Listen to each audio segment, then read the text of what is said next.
계시록 7장 9절에서 12절 말씀입니다. 한 절씩 교독하겠습니다. 이 일 후에 내가 보니 각 나라와 족속과 백성과 방언에서 아무도 능히 셀 수 없는 큰 무리가 나와 흰옷을 입고 손에 종려가지를 들고 보좌 앞과 어린 양 앞에 서서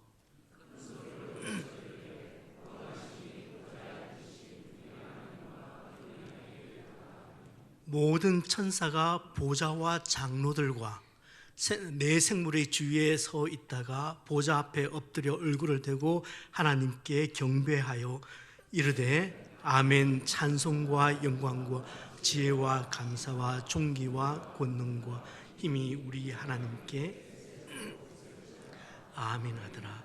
아멘. 우리가 예배를 드릴 때마다 마음에 꼭 명심을 하셔야 할 성경 구절이 있습니다. 같이 읽습니다. 두세 사람이 내 이름으로 모인 곳에는 나도 그들 중에 있느니라. 나도 그들 중에 있다. 성경을 아는 지식이 늘어감에 따라서 예배에 대한 현대 기독교인들의 인식이 예전 성도들이 예배에 대해서 가졌던 인식보다는 훨씬 더 폭이 넓어졌고 풍성해졌으며 건강해졌다고 저는 생각합니다. 그러나 참으로 아이러니하게도 하나님 앞에서 지금 내가 예배하고 있다는 의식은 현대 신앙인들이 우리 선배 신앙인들에 비해 턱없이 모자란다고 저는 생각합니다. 예배를 인도하면서 자리에 앉아서 예배를 견디고 있는 성도들을 보면은 아주 멀리 갈 것도 없이 그냥 저보다 한 세대 전에 우리 원로 목사님과 여기 연배가 좀 지긋하신 성도님들 세대분들이 그 예배의 자리에 앉아서 목청을 높여서 찬송하고 아멘 아멘 말씀을 듣고 기도하던 그 시대가 당장 그리워집니다. 그 안에 살아있는 하나님 의식이 있었기 때문입니다. 루이 14세가 프랑스 국왕으로 있을 때였습니다. 어느 주일에 왕과 왕족들이 교회에 도착했는데 교회에는 왕실 설교자인 포넬론 대주교 외에는 아무도 보이지 않았습니다. 왕이 깜짝 놀랐겠죠. 대주교에게 물었습니다. 교인들이 다 어디 갔냐고. 그러자 이 포넬론 대주교가 그 대주교의 대답이 걸작이었습니다. 폐하께서 오늘은 여기 예배하러 오지 않을 것이라고 그렇게 광고했습니다. 왜냐하면 저는 사람들이 하나님을 예배하러 오는지 아니면 단지 폐하에게 아첨을 하러 오는지 알고 싶었기 때문입니다. 하나님 의식 없이 사람만 의식하며 예배하는 것을 꼬집은 예화입니다. 주일 예배를 1시간 안에 마치지 않으면 뚜벅뚜벅 걸어서 나가버리는 경우, 예배 중에 걸려온 전화를 받기 위해서 또 나가는 경우, 예배 중에 카톡을 확인하는 경우, 시간을 재면서 예배를 관람하는 경우, 머리는 온통 예배 후의 일정에 관심이 가 있는 경우, 하나님 의식이 현저히 결여하기 때문에 나타나는 현상입니다. 여러분, 과연 하나님 앞에서 코람데오라는 의식이 있다면 예배 중에 그렇게 행동하시겠습니까? 결코 그러실 수 없습니다. 예배에서 하나님 의식이 없기 때문에 지금 누구 앞에서 예배하는지에 대한 분명한 인식이 없기 때문에 그렇게 경망스럽게 행동하는 것입니다. 그것은 무례함입니다. 예배 중에 피조물이 창조주를 향해서 보일 반응은 절대 아닙니다. 여러분에게 하나님이 어떤 하나님이신지 다시 한번 묵상해 보시기를 바랍니다. 우리 신앙인들이 세상 속에서 살아갈 때에 하나님 의식, 그러니까 하나님이 내 행위를 다 보고 계신다, 하나님이 내 마음 깊은 곳까지 다 아신다, 내가 하나님 앞에서 살아간다는 하나님 임재의식이 반드시 있어야 합니다.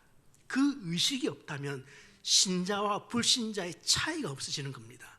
그런데 그 하나님의 임재의식이 가장 먼저 필요한 것이 예배드리는 장소입니다. 하나님 임재의식 없이는 올바른 예배는 불가능합니다. 명절임에도 불구하고 우리는 지금 예배하는 자리에 나왔습니다. 예배하는 시간 동안 내가 하나님 앞에 서 있음을 절대 잊지 마시길 바랍니다. 두세 사람이 내 이름으로 모인 곳에는 나도 그들 중에 있느니라. 구역 모임 때에도, 소그룹 모임 때에도 기억하셔야 할 말씀이지만 대그룹 예배 때에도 이 말씀 꼭 기억하시길 바랍니다. 말씀을 이어가기 전에 예배에 관련하여 한 가지 퀴즈를 내겠습니다. 구정맞이 예배 퀴즈입니다. 우리가 예배 드림에 대해서 말할 때 우리는 세 가지 정도 용어를 사용을 합니다. 예배보다, 예배 드리다, 예배하다, 이 세 가지 용어를 사용하는데 이참에 이 용어들을 한번 정리를 해보았으면 좋겠습니다. 자, 이 세 가지 표현 중에서 어느 것이 옳은 표현입니까? 1번, 2번, 3번. 옆에 눈치 보지 마시고 하나를 딱 찍으십시오. 자, 1번이 옳은 표현이다. 2번이 옳은 표현이다. 네. 3번이 옳은 표현이다. 1부, 2부 거의 비슷합니다. 2번이 가장 많이, 압도적으로 2번이 많이 나왔는데요. 제가 어릴 때는 예배 본다라는 말을 많이 사용했습니다. 어디 가세요? 물으면 교회 갑니다. 내지는 예배 보러 갑니다. 그런 표현을 많이 썼습니다. 그런데 언제부터인지 예배 본다는 표현을 쓰지 말게 하더라고요. 예배는 연극이나 영화 보는 것하고는 다르다는 거죠. 공감이 되었습니다. 그래서 저도 예배 본다는 수동적인 표현은 가급적 사용하지 않습니다. 그런데 언어에는 창조성이라는 게 있습니다. 우리가 볼 때는 분명히 어법에 안 맞아요. 어법에 맞지 않는데 그 시대 사람들이 보편적으로 사용하다 보면 그게 국어사전에 등재가 되는 거죠. 간단히 예를 한번 들어볼까요? 오늘 저녁에 어디서 만나요? 역전 앞에서 저녁 7시에 만납시다. 지금이야 상권이 다 죽어버렸지만 무궁화호, 비둘기호가 맹활약을 하던 그 시기에는 부산진역, 부산역 앞은 그야말로 사람들로 장사진을 이루지 않았습니까? 그때 역전 앞이라는 단어가 참 많이 사용되었습니다. 버스 차장들도 다음 역은 역전 앞입니다. 내리실 분 그렇게 소리치지 않았습니까? 기억나시죠? 그런데 역전 앞에서 만나자고 하면은 이 말은 어법에는 맞지 않습니다. 역전할 때, 둘 다 한자인데 역전할 때 전자는 앞전자를 씁니다. 그러니까 역전 앞에서 만나자 이렇게 말하면 역 앞의 앞에서 만나자라는 말이 됩니다. 부산 진역 앞의 앞은 도로입니다. 그러니까 진역 앞 도로 한가운데서 저녁 7시에 만나자면 정신 나간 사람이 되는 겁니다. 하지만 우리는 역전 앞이라는 이 말을 하나의 고유 명사처럼 그냥 사용합니다. 요즘 병원에 가면 참 이상한 어법을 좀 많이 씁니다. 우리 구장로님 병원에 가도 또 간호사들이 그런 어법을 써요. 노성현님 들어오세요가 아니라 요즘은 노성현님 들어오실게요 이렇게 얘기를 합니다. 주사 맞습니다가 아니고 주사 맞으실게요. 그러니까 옷을 내리라가 아니라 엉덩이 까세요 이게 아니라 엉덩이 까실게요. 이상한 어법을 그렇게 씁니다. 처음 그 말을 들었을 때는 참 말 이상하게 한다 싶었는데 이제는 그런 말도 어느 정도 익숙해졌습니다. 예배 보다는 말도 마찬가지입니다.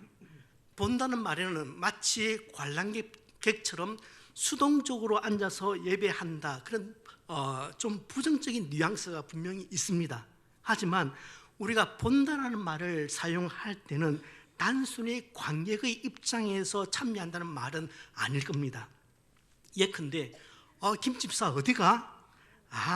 아는 분 딸이 결혼하는데 예식장에 혼주 보러 가 그렇게 말할 때 단순히 혼주 얼굴 한번 보러 간다는 말은 아닐 겁니다.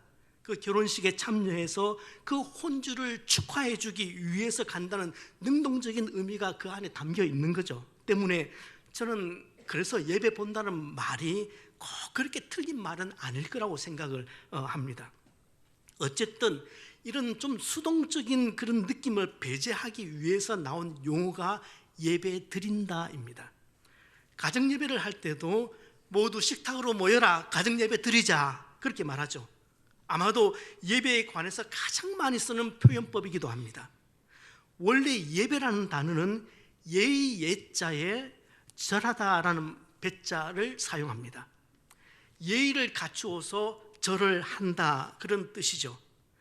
예배하다는 뜻의 헬라 단어가 몇 가지 있는데 프로스키네오라는 단어가 많이 쓰입니다. 이 단어의 뜻은 누구의 손에 입을 맞추다 혹은 무릎을 꿇고 이마를 땅에 대다, 그런 뜻을 가지고 있습니다. 지극히 존귀한 분을 만났을 때 사람들이 보이는 자연스러운 반응을 얘기를 합니다. 이처럼 예배 드린다, 그렇게 이야기를 하면은 드린다는 말이 이미 반복이 되는 셈입니다. 예배라고 해도 벌써 동사로 쓰이거든요. 그런데 예배 드린다 하면은 드린다는 말이 반복되기 때문에 이 말도 어법상은 좀 틀립니다. 이런 이유로 문법적으로 가장 정확한 표현은 예배하다가 맞습니다. 어떤 대상을 향해서 분명히 구분된 거룩한 행동을 하는 겁니다. 하지만 예배를 본다거나 예배를 드린다고 하는 것이 우리 관념 속에서 잘 이해가 되고 그렇게 사용되고 있다면 그걸 굳이 틀렸다고 그렇게 지적할 이유는 저는 없다고 생각합니다. 말씀드린 것처럼 언어에는 창조성이라는 게 있기 때문에 그렇습니다. 하지만 예배 본다, 예배 드린다, 예배한다는 말이 어떤 의미로 사용되었는지 이런 정도는 알고 예배를 하면 더 좋겠다 생각됩니다. 오늘부터 2주 동안은 우리 교회 예배 그리고 소명교회 예배의 순서를 좀 이야기를 하려고 합니다. 서론적인 이야기와 말씀드린 것처럼 예배 순서 하나하나에 관련된 이야기를 2주에 걸쳐서 나누어서 할 텐데 쉽게 생각하면 쉬울 수도 있지만 설교자의 입장에서는 좀 어렵고 부담스러운 나눔일 수도 있습니다. 하지만 우리 모두가 우리 교회 예배와 소명교회 예배와 그리고 이 예배 순서에 대해서 반드시 한 번은 좀 짚어봐야 되겠다, 그런 생각이 들었습니다. 왜 이 순서가 들어가야만 하는지, 왜 이 순서가 우리 예배 가운데 필요한지 우리는 답을 할 수가 있어야 합니다. 그냥 주보 보면 나와 있는 예배 순서가 아니라 이 예배 순서가 왜 필요한지에 대해서 우리가 좀 답을 그렇게 할 수 있기를 바라고 해서 우리 모두가 좀 열린 마음으로 하나님 말씀 앞에 서기를 바랍니다. 저는 고신에서 7년 동안 신학 수업을 받았습니다. 당연히 고신 신학, 다시 말하면 개혁주의 신학에 대한 자부심이 저에게는 있습니다. 물론 개혁주의 신학의 성경은 아닙니다. 그래서 개혁주의 신학이 절대 권위를 가질 수가 없어요. 또 그래서도 안 됩니다. 하지만 칼빈과 루트를 비롯한 수많은 종교 개혁가들을 필두로 면면이 내려오는 그 신학이 가장 성경에 근접해 있다는 자부심이 저에게는 있습니다. 그렇게 7년 개혁주의 신학을 공부하다 보니 제 목회 사역 전반이 소위 개혁주의 신학이라는 그 틀 위에서 이제 형성이 되겠죠. 물론 예배에 대한 생각도 마찬가지입니다. 제가 어릴 때부터 보고 배워왔던 그 예배와 또 학교에서 배운 개혁주의 신학이라는 틀 속에서 저희 예배관이 형성이 되었습니다. 그 틀 속에서 다른 교단의 예배들을 살펴보면서 그것들을 그냥 갈기갈기 메시지를 하던 때가 저에게 있었습니다. 그런 관점으로 보니까 순복음 교회의 예배나 기장책 교회의 예배는 예배도 아니었던 것 같아요. 신학적인 교만의 극치였죠. 다른 교단의 예배를 다름으로 그렇게 보지 않고 옳고 그름으로 보면서 제가 판단을 했던 겁니다. 지금 생각해 보면 얄팍하기 그지없는 지식이었지만은 당시에는 세상 모든 것을 다 알고 있는 듯한 그런 은근히 또 쓸데없이 교만했던 것 같아요. 미국에서 유학 생활을 시작하면서 제가 다녔고 또 방문했던 미국 교회들을 경험하면서 예배에 대한 제 세계관에 혼란이 오기 시작했습니다. 제가 적을 두고 다녔던 세들백 교회를 비롯해서 시간 내어 방문했던 소위 탁월한 교회라고 소문난 그 12교회의 예배가 조금씩 다 달랐어요. 더 나아가서 흑인들의 예배, 백인들의 예배, 멕시칸들의 예배, 중국인들의 예배, 조선족들의 예배, 한인들의 예배, 그 예배들도 또 조금씩 다 달랐습니다. 교회가 다른 만큼 예배가 달랐고 인종이 다른 만큼 예배가 또 달랐습니다. 그러면 당연히 이런 질문이 나오겠죠. 과연 어떤 예배가 정통인가? 과연 어떤 예배가 정통인가? 오늘 우리식으로 말하면은, 여러분, 우리 소명교회 예배가 정통입니까? 이 앞에 통합측 오산교회의 예배가 정통입니까? 감리교단인 온누리교회 예배가 정통입니까? 아니면 오순절 교단의 해운대 순복음교회의 예배가 정통입니까? 우리 교회만 해도 1부 예배와 2부 예배의 포맷이 다릅니다. 과연 어떤 예배가, 1부 예배가 정통입니까? 2부 예배가 정통입니까? 이 질문에 답하기 위해서는 우리는 근원을 좀 살펴보아야 합니다. 우리가 살펴보아야 할 예배의 근원은 초대교회의 예배입니다. 여러분, 우리는 구약시대의 예배를 오늘 이 시대 예배의 모범으로 삼지는 않습니다. 물론 그 정신을 우리 예배의 기초석으로는 하지만 우리가 모델로 삼는 예배의 원형은 예수 그리스도를 말미암는 초대교회의 예배, 신약의 예배입니다. 우리는 구약처럼 번제나 소제, 화목제나 속건제, 속죄제를 더 이상 드리지 않습니다. 더 이상 제사 안 드려요. 예수 그리스도의 죽으심과 부활은 예배에 있어서도 코페르니쿠스적인 그런 전환을 가져왔습니다. 더 이상 짐승제사를 드리지 않고 희생제사 드리지 않습니다. 예수 그리스도로 말미암는 예배의 시대가, 새로운 예배의 시대가 도래한 겁니다. 자, 그렇다면 이제 우리는 이렇게 질문을 해보아야만 합니다. 그렇다면 초대교회의 교인들은 어떻게 예배했나? 우리가 원형으로 살펴보아야 할 초대교회의 교인들은 어떻게 예배를 했는가? 그들 예배에는 어떤 순서들이 있었는가? 당연한 질문이겠지만 사실 이 질문도 보통 어려운 질문이 아닙니다. 일단 우리가 예배의 역사를 추적해 나가다 보면은 1세기에서부터 3세기, 그러니까 우리가 소위 초대교회라고 하는 그 시기를 보면 예배가 그렇게 획일적이거나 일률적이지 않았다는 것을 발견할 수 있습니다. 예배의 형태가 심플하기는 했지만 다양했습니다. 시기마다 예배의 형태가 달랐고 심지어는 같은 시기라고 할지라도 지역마다 다양한 예배의 형태가 존재했던 겁니다. 여러분, 요즘 서점, 기독교 서점가에 가보시면 1세기 초대교회 교인들은 어떻게 예배를 드렸는지에 관한 책들을 볼 수 있습니다. 최근에 가장 많이 팔린 책은 IBP에서 출판된 이 1세기 교회 예배 이야기라는 책입니다. 굉장히 작은 책입니다. 한 70쪽밖에 되지 않는데, 이제 이런 자료를 통해서 초대교회 교인들이 어떻게 예배를 드렸는지 그 흔적을 찾아볼 수가 있는데 굳이 사셔서 읽으실 필요는 없습니다. 오늘 다 정리해 드리겠습니다. 그런데 저는 이런 책들을 보면 한 가지 좀 아쉬워요. 뭐냐면 이 책의 경우만 하더라도 서론을 읽어보시면은 저자는 로마에 있는 초대교회 성도들이 어떻게 하나님을 예배했는가, 그것을 기록한다고 이야기를 합니다. 그런데 우리는 이 책을 읽으면서 로마에 있던 1세기, 2세기 그 초대교회 교인들은 이렇게 예배했습니다, 그것이 아니라 그냥 초대교회 교인들은 이렇게 예배했습니다, 그렇게 말하는 겁니다.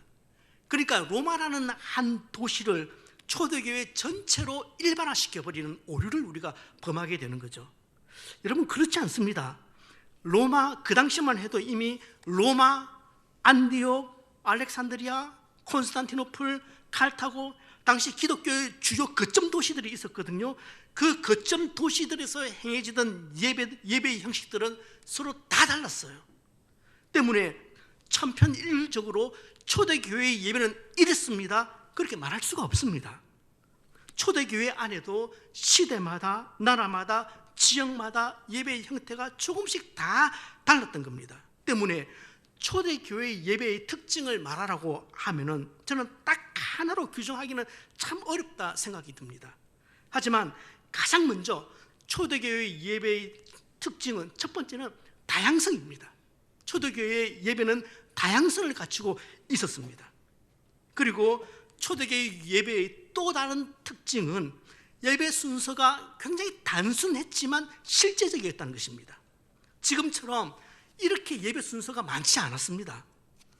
그러던 중에 313년에 콘스탄티누스 황제가 기독교를 로마의 종교 중에 하나로 인정을 합니다. 공인을 하는 밀라노 칙령을 그렇게 발표합니다. 이제 기독교인들은 완전한 종교적인 자유를 얻었습니다. 지금까지는 예수 때문에 박해를 받았는데 이제는 더 이상 박해를 받지 않게 되었습니다. 그리고 데오도시우스 황제는 380년에 자신이 직접 세례를 받고 이제부터 기독교가 로마의 국교다 그렇게 말하면서 다른 종교 의식을 일절 금하게 됩니다. 로마가 다종교 사회거든요. 그런데 그 다종교 사회를 이 데오도시우스 황제는 유일 종교 국가로 바꿔버린 겁니다. 그때부터 기독교도 엄청난 변화에 직면하게 됩니다. 여러분 아시는 것처럼 초창기 기독교 모임은 지하세계 카타콤에서 그냥 소규모로 모이는 그런 모임이었습니다. 일종의 점조직이었어요. 그런데 이 313년과 380년을 지나면서 교회의 위상이 완전히 달라집니다. 어제까지는 박해의 대상이었는데 하루아침에 공인된 종교, 더 나아가서 국교로, 이 나라의 종교로 대접을 받게 된 겁니다. 상점벽해가 일어난 거죠. 그러면서 교회는 로마 제국으로부터 엄청난 혜택을 받기 시작합니다. 그 혜택 중에 하나가 교회가 국가로부터 예배당을 받는 것인데 이 바실리카라는 건물을 예배당으로 받게 됩니다. 바실리카는 당시 로마의 집정관이 행정과 사법권을 행사했던 건물인데 이게 다 대리석으로 지어져 있습니다. 그리고 이걸 우리식으로 굳이 얘기를 하자면 오늘날 법원 건물쯤으로 여러분 생각하시면 됩니다. 이번에 우리 청년들과 빌립보에 갔었을 때 어느 청년이 얘기를 하더라고요. 목사님 저게 뭡니까? 그게 바실리카 교회당이었습니다. 아주 큰 규모였는데 엄청난 규모입니다. 저기 바실리카 비교회당입니다. 이걸 로마가 교회의 예배당으로 사용하라고 주는 거죠. 자, 지금까지는 그 지하의 카타콤에서 몇 명이 모여서 좁은 공간에서 예배를 드렸는데 이제는 큰 대리석으로 지어진 거대한 공공 건물을 받으니까 초대교회 성도들이 더 당황을 하게 되는 겁니다. 도대체 여기서 뭘 어떻게 해야 하나 이렇게 된 거죠. 가정집이나 카타콤에서 드리는 그 예배는 그 공간이 일단 협소하기 때문에 뭐 인도자건 청중이건 그 구분 없어요. 그냥 그 자리에서 별 구분 없이 그냥 앞에 서서 예배 드렸습니다. 그런데 이 바실리카라는 건물은 일단 규모가 한 500에서 600명 정도가 들어올 수 있는 상당히 큰 건물입니다. 또 부속 건물까지 그렇게 연결되어 있습니다. 자, 이제 이 바실리카 안에서 예배를 드리는데 저 뒤에서 예배 인도자가 들어옵니다. 그런데 이 강대상까지 이제 걸어와야 되는데 그게 참 멋졌거든요. 그리고 청중들도 일어서서 멀뚱멀뚱 그렇게 있어야 하고, 그래서 생겨난 것이 뭐냐면 임내송이라는 것입니다. 예배 임내송이 처음부터 있었던 것이 아닙니다. 4세기 때 예배에 첨가된 것입니다. 이 전통을 루터 교회나 그리고 장로 교회 일부에서 받아들여서 지금도 11시 예배가 딱 시작되면 목사님과 성가대가 저 뒤에서 쫙 걸어 들어옵니다. 보통 루터 교회 가보시면 통상적으로 그렇게 예배를 시작하는데 공예배가 딱 시작될 때 목회자가 촛불을 들고 예배당 뒤편에서 그 성가대원들과 찬송을 부르면서 함께 이 앞까지 걸어옵니다. 물론 이 행위에는 그들만의 의미가 들어 있습니다. 빛이신 예수께서 어두운 세상을 밝히시고 그의 제자된 우리가 그분 뒤를 따른다거나 하는 그 신앙 고백이 예배 시작부에 있는 촛불 점화와 찬송하며 행진하는 순서의 의미입니다. 이렇게 예배 순서 하나하나에는 다 의미가 들어가 있습니다. 데오도시우스 황제에 의해서 기독교가 로마에서 유일무이한 종교가 되고 난 후에 기독교 안에 비약적인 변화가 일어나기 시작하는데, 가장 큰 변화가 뭐냐면은 임내송 정도가 아니라 예배의 모든 의식들이 황제 의전 예식과 매우 유사하게 바뀌어 가게 되는 겁니다. 그러면서 초대교회 예배가 좀 심플했다 그랬잖아요. 그 심플했던 초대교회 예배가 이제는 굉장히 복잡해지기 시작하고 또 화려해지기 시작합니다. 중세교회 때는 뭐 말할 것도 없었죠. 제가 드리고 싶은 말씀이 무엇이냐 하면은, 우리가 예배의 원형으로 삼는 초대교회 예배조차도 획일적이지 않고 다양했다는 것입니다. 이런 상황에서 이것이 예배에 있어서 정통입니다, 이 예배를 따라야 합니다 라고 말하는 것이 쉽지 않다는 거죠. 우리가 장로교회 교인들이기 때문에 우리 장로교단의 예배가 가장 성경적이다, 그렇게 자긍심을 가지고 계신 분이 아마 여기 계실 겁니다. 그런 분들에게 제가 드리고 싶은 질문은 이것입니다. 여러분, 우리나라 장로교회 예배가 과연 장로교회적입니까? 그렇지 않습니다. 기나긴 역사를 흘러오면서 우리 장로교회 예배 안에 많은 변형이 일어났습니다. 여러분, 오늘날 우리 장로교회 예배는 묵찬 기찬설입니다. 이 암호코드 해석 가능하신 분 계실까요? 묵찬 기찬설. 네, 묵상기도, 찬송, 기도, 찬송, 설교. 그런데 이 묵찬 기찬설은 장로교 예배의 전통에서 나온 순서가 아니라 19세기 미국의 천막 집회, 그러니까 전도 집회의 예배 형태입니다. 그게 미국 북장로교 선교사들을 통해서 우리나라에 전해졌고, 우리나라 장로교 예배의 형태로 틀을 잡게 된 것입니다. 우리나라의 경우는 장로교회가 주류이다 보니까 그 외에 다른 교단들도 묵찬 기찬설 많이 따라 하는데, 핵심은 우리 장로교회의 예배 순서도 성경적인가 아닌가, 그 문제를 떠나서 최소한 장로교조차도 원형에서 거리가 있다는 겁니다. 그렇다면 어떤 예배가 정통입니까? 좀 도발적으로 말씀드리면 이렇게 대답할 수 있을 것 같습니다. 정통이란 없다. 정통은 없다. 그렇다면 마음대로 예배 드려도 된다는 말입니까? 절대 그렇지 않습니다. 제가 드리고 싶은 말씀의 핵심은 결국 정통이란 것은 그 신앙 공동체가 만들어 간다는 것입니다. 성경의 정신에 부합되도록 예배를 하나하나 만들어 가는 것입니다. 그때 신학이 아주 중요한 역할을 하는 겁니다. 그래서 한 교회의 예배는 그 교회가 현재 가지고 있는 신학의 총합이 되는 것입니다. 여기서 아주 중요한 것은 우리가 예배의 한 순서 한 순서를 정할 때 그 이유와 근거가 분명해야 한다는 것입니다. 교회 주변에 나와 있는 이 예배 순서를 보면서 왜 예배 중에 이 순서가 들어가야 하는지 저와 여러분이 설명을 하실 수 있어야 된다는 얘기입니다. 2회 전인가요? 청소년 2부가 겨울 수련회 때 그 예배 포맷을 둥근 원형으로 만들어서 진행을 했던 적이 있습니다. 그게 We Love라는 찬양 사역팀의 예배 포맷을 이제 벤치마킹 한 겁니다. 여러분 혹시 We Love라는 찬양 사역팀을 아십니까? 예, 청년들은 다 아실 거예요. 국내 6대 찬양팀 중에 하나인데 주로 10대와 20대 사이에서 청년들에게 상당한 호응을 받고 있는 찬양단체입니다.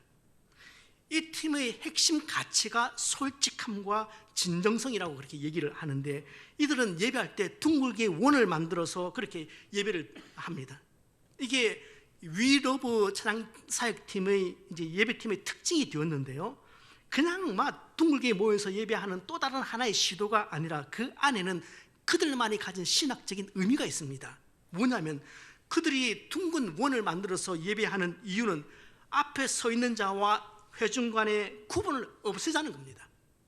저와 여러분 사이의 구분을 없애고 모두가 함께 동일한 자리에서 하나님을 예배하자는 그 신학적인 의도가 거기에 담겨 있는 겁니다. 그러니까 위러브 찬양대, 아마 이게 그 인도자가 통합적 전도사님이니까 그 장로교 신학의 영향을 받았겠죠.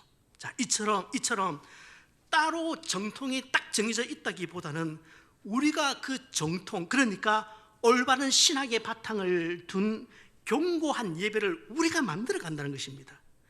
고신교단이 제공하는 예배 모범이 우리 소명교회 공예배 순서를 다 결정하는 것이 아닙니다. 고신교단 예배 모범은 아주 좋은 예배 참고서입니다. 하지만 소명교회의 예배 순서를 정하는 것은 우리 소명교회가 가지고 있는 신학의 총합입니다.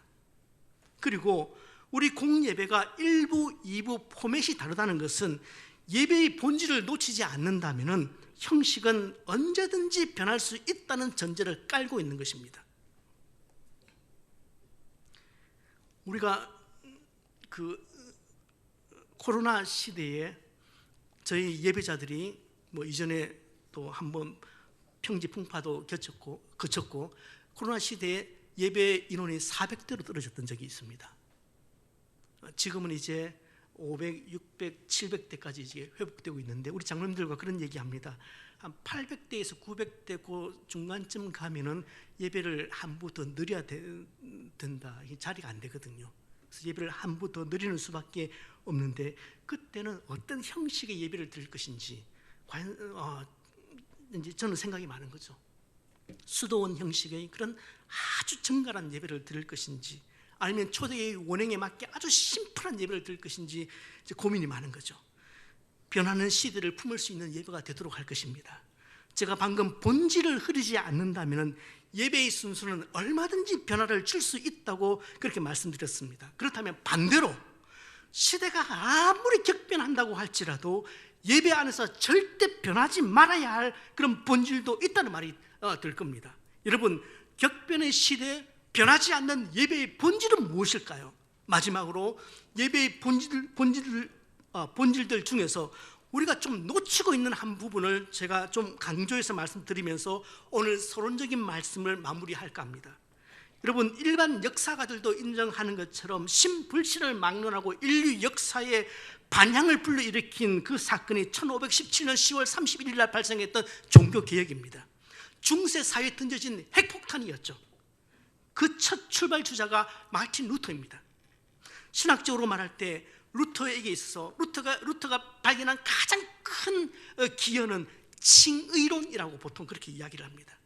루터는 성경에서 아무 공로 없고 힘없고 연약한 인간들을 위해서 일하시는 하나님, 즉 죄인들을 용서하시고 위로하시고 그 죄인들을 일으켜 세우시는 하나님을 발견했습니다. 로마서를 보면서. 다시 말해서 내가 하나님을 위해서 일하는 것보다 더 중요한 것이 있는데 그것이 무엇이냐면 하나님이 바로 나 같은 죄인을 위해서도 일하신다는 그 은혜, 그 은총을 루터가 발견한 겁니다. 이것이 바로 루터가 성경에서 발견한 그 로마서를 보면서 발견한 복음이었고 종교개혁의 원동력이 되었던 신학적인 사고입니다. 우리는 예배라는 말을 할 때 늘 그 주체가 우리가 됩니다.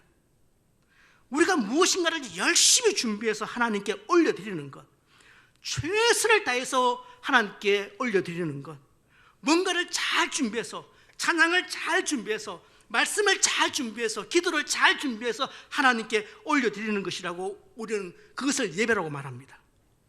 그런데 예배를 루터가 말했던 그 칭의론이라는 그 렌즈를 사용해서 그 프로테스탄트 신학의 관점에서 예배를 해석하면 방향이 좀 달라집니다. 무슨 말이냐면 예배라고 하는 것은 우리가 무엇인가를 하나님께 올려드리는 우리 행위 이전에 강조되어야 할 사실이 하나가 있다는 거예요. 무엇일까요? 그것은 예배의 주체가 사람이 아니라 하나님이라는 겁니다. 하나님이 힘없고 무능한 인간들, 신학적인 용어를 사용하자면 죄인들을 불러서 은혜를 주시는 것이 바로 예배입니다. 그때 무엇으로 죄인들에게 은혜를 주시는가? 그 은혜의 도구가 바로 말씀과 성찬입니다. 그러니까 칼빈과 루터 등 개혁주의자들은 그 말씀과 성찬을 통해서 성찬을 예배의 가장 큰 두 기둥으로 본 것입니다. 루터는 예배를 정의를 할 때 고테스딘스트라는 말을 사용했습니다. 곧은 영어로 God입니다. 하나님입니다. 딘스트라는 말은 서비스, 그러니까 예배라는 말을 영어로 하면 워십도 되고 서비스도 됩니다. 그러니까 하나님이 서비스하신다라는 말입니다. 하나님이 섬기신다, 하나님이 예배 가운데 일하신다, 하나님이 예배 속에서 우리를 위해 봉사하신다는 말이 됩니다. 즉 예배의 주체는 하나님, 그리고 객체와 대상은 바로 인간이 되는 것입니다. 이것은 예배를 바라보는 엄청난 반전입니다. 중요한 문장이라서 같이 한번 읽어보도록 하겠습니다. 예배는 지치고 상한 사람들을 불러서 말씀과 성찬을 통해 회복시켜서 일상으로 다시 보내는 하나님의 일입니다. 내가 무엇인가를 잘 준비해서 하나님께 이 예배 속에서 올려드리는 것 중요합니다. 그러나 그보다 더 중요한 것은 하나님이 이 예배 가운데 우리를 위해서 일하신다는 것입니다. 이 예배 안에서 하나님이 여러분을 위해서 일하신다. 우리는 그 하나님의 일하심을 믿음으로 순종하며 받아들이고 응답하는 게 그게 예배라는 것입니다. 그러니까 예배 속에서 인간이 무엇인가를 해야, 하나님을 위해서 무엇인가를 해야 한다는 것, 그 이전에 제가 오늘 강조하고 싶은 것은 하나님이 이 예배 속에서 지금 이 시간도 우리를 위해서 일하신다는 사실입니다. 만일 이것이 강조가 되지 않고 늘 예배의 주체가 인간이 되어서 하나님께 올려드린다 그렇게 강조를 두게 되면 어떤 현상이 벌어지느냐 하면 말 그대로 교회에서 예배를 준비하다가 탈진하게 되는 겁니다. 다시금 말씀드립니다. 예배는 하나님이 우리를 불러서 말씀과 성찬으로 우리에게 위로를 주시고 힘을 주신 다음에 우리를 다시 일상으로 돌려보내는 하나님의 은혜의 통로입니다. 저는 지금 우리 예배 환경에서는 이 중요한 관점이 조금 더 강조될 필요가 있겠다 생각됩니다. 우리는 너무 한쪽으로 치우쳤어요. 하나님을 위해서 우리가 뭘 해야 한다, 그 방향으로만 우리가 쏠려 있습니다.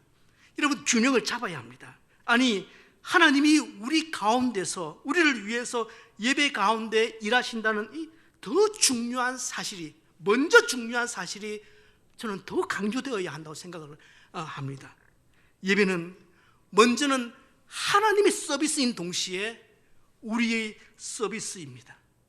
그런데 예배는 우리의 서비스, 우리가 하나님을 영화롭게 하기 위해서 무엇인가를 자꾸만 올려드리는 것, 이 한 부분을 너무 강조해 왔어. 특히 우리 고신의 예배는 이 한 부분을 너무 강조하다 보니까 이 예배 가운데 주체가 되시는 하나님이 일하시는 부분에 대해서는 강조가 되었던 거예요. 사실은 이게 더 강조가 되어야 되는데 하나님이 우리를 위해서 일하신다. 여러분, 우리가 하나님을 부르는 예배에 있어서 하나님을 부르는 게 맞습니까? 하나님의 예배에서 우리를 부르는 게 맞습니까? 우리는 기도에 하나님 이곳에 오시옵소서 그렇게 기도합니다. 저는 그것을 딴지 삼고 싶지는 않습니다. 그러나 우리가 하나님을 부르기 전에 하나님 여기 임재해 계십니다. 예배는 사실은 하나님이 우리를 부르시는 것입니다.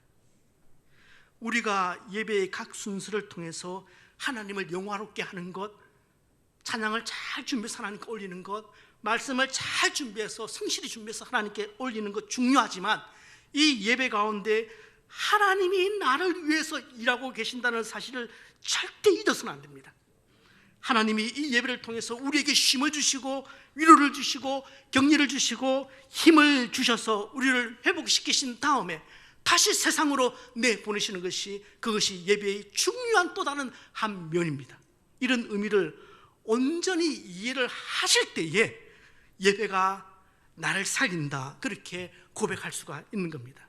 그래서 올 한 해는 예배가 나를 살렸다는 그 고백이 반드시 내 입술의 고백이 되는 그런 한 해가 되시기를 주님의 이름으로 축복합니다. 다시 한번 마지막 한 문장만 다시 말씀드립니다. 예배는 우리가 열심히 준비해서 하나님께 올려드리는 것 맞습니다. 최선을 다해서 준비한 것을 올려드려야 됩니다. 그러나 그 전에 예배는 하나님이 우리를 위해서 일하시는 시간입니다. 하나님이 우리를 위해서 일하시는 시간입니다. 지금 이 순간도 하나님께서 우리를 위해서 일하시고 계십니다. 그것이 예배의 현장입니다. 그래서 올 한 해 정말 예배가 나를 살렸습니다. 예배 가운데 하나님 만났습니다. 오늘 예배 좋았어, 그냥 그렇게 말씀하고 나가지 마시고 예배의 자리에 떠나갈 때 하나님이 나를 만지셨다, 하나님이 나와 함께 하심을 내가 경험했다, 그런 고백들이 이곳저곳에서 나올 수 있는 그런 예배의 복된 한 해가 되시기를 주님의 이름으로 축복합니다.